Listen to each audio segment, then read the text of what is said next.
Pranams everyone. There's been a we had a wonderful time here in Toronto. A solid, devoted abhyasis. And I'm very, very happy to share this with you.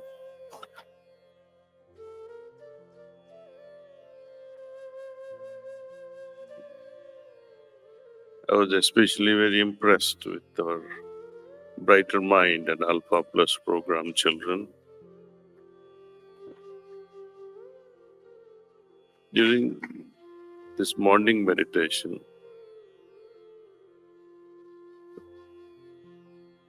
the preceptors would like to know what was the technique that was used. Many are curious, how do you work, Daaji? So I will share with you today what was done by the great hierarchy. I remain a witness.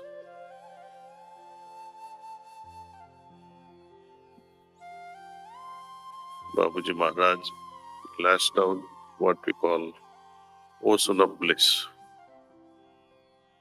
And you all know what that means. Okay. In that Ocean of Bliss, I had a vision of a submarine,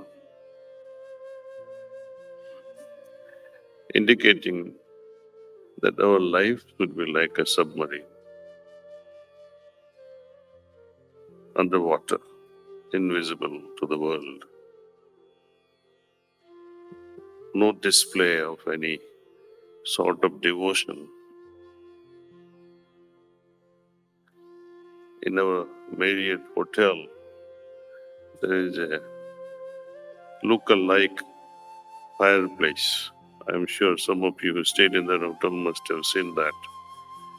There's a smoke, but it's not real smoke, it's just a water vapor. And there's an orange color that gives us the idea that it is a fire, but it's... And it starts cracking sound, as if the wood is burning. And that also reminded me of a very profound observation of Babuji that he had expressed in Voice Real, that there are three states of devotion. One is where the wood is burning with a lot of chirping and clicking noise. Then wood is burning, but no noise, but only the smoke and fire would come. The next level is a lot of fire, but no smoke. The fireplace yesterday reminded me of a lot of smoke, but no fire. Some abhyasis are like that, see, standing in the light. Hello, Daaji, then blah, blah. A lot of smoke, but nothing here. Why I was reminded of this submarine, in that vision I saw, it remains most of the time underwater. But whenever it would like to see things outside, there will be, a kind of, let's say, a head comes out of the water and sees things above. Minimal exposure. In our day-to-day life, all our attention should be towards that inner ocean. Keep swimming in there with your awareness within, and very little outside. Enough attention so that we can complete our day-to-day work. But the main focus should be inside, what happens inside, how we remain connected with the one whom we love, with the one whom we trust, and with an entity who is our goal in our life. Putting it differently, if the goal is infinity, imagine the means needed to attain that goal. Would our limited effort, morning meditation, evening cleaning, nighttime prayer help us?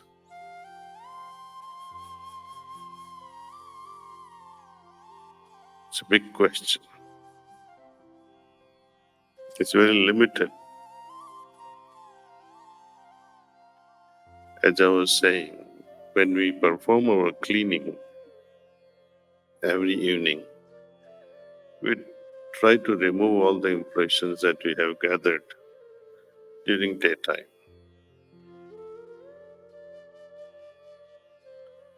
We often forget the impressions we have created on others with our behavior, with the kind words we shared or not so compassionate words we share with others, and kind of impressions they gather not only about ourselves, but they all know you meditate. And then it gives a direct reflection. See what's happening. Few terrorists from certain religion, but it spoils the entire religion's name. Similarly, anything can happen. So we have to be on a constant guard with our lifestyle, with our behavior, for our peace, for our expansion of consciousness.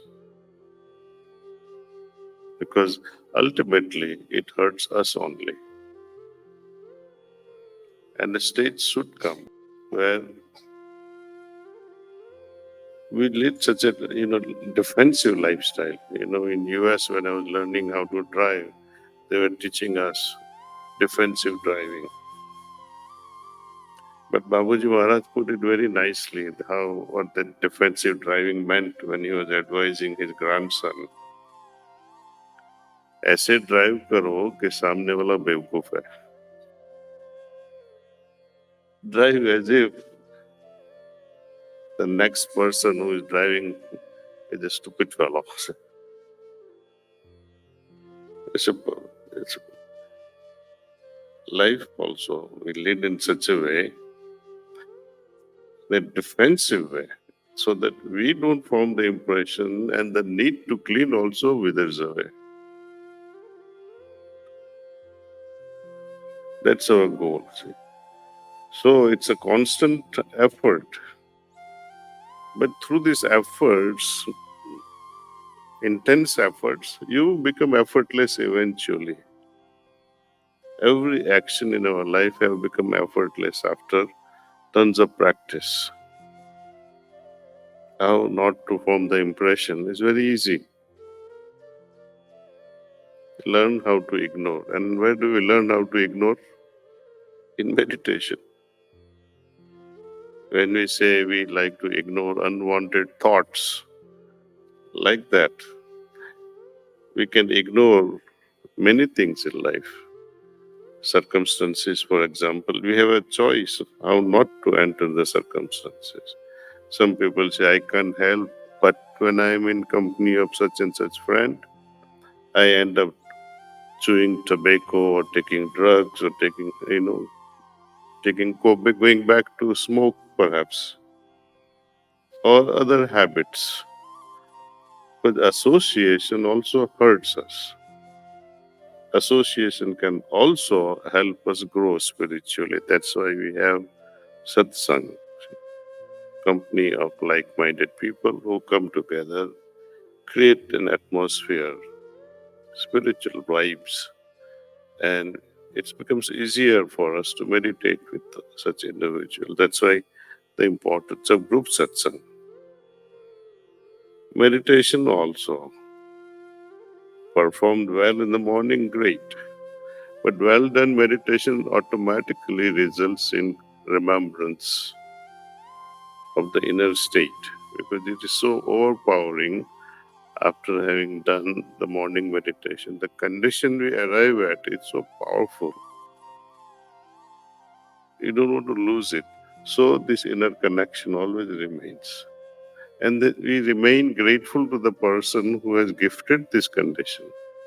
So automatically, you remain in a state of remembrance.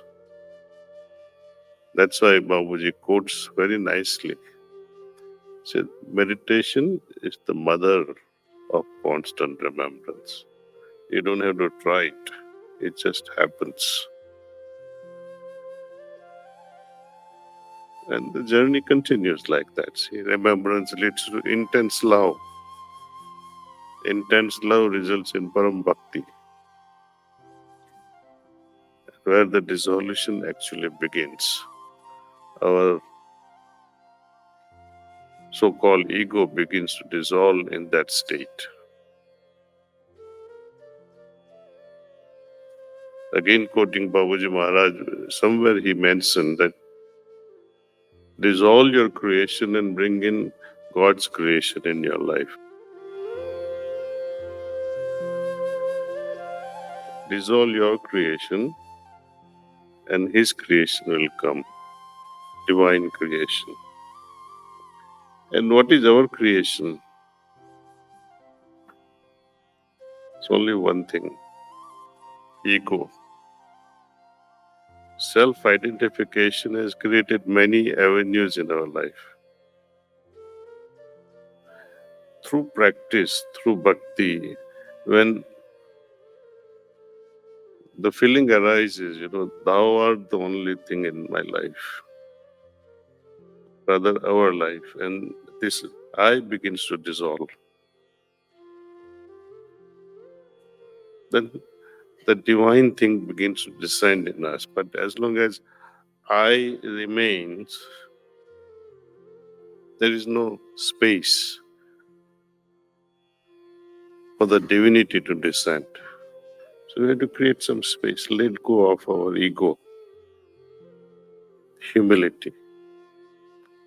Through meditation, slowly and slowly we dissolve ourselves. And with such a state, I think we always will remain invisible. Like, Ocean of Bliss is just an example. Idea is to remain invisible. Invisibility is a product of cultivating humility. But everything, humility, constant remembrance, love, bhakti, these are the products of well-done meditation. So please, please, please intensify practice. There is no other way. Thank you. Thank you. Namaskar.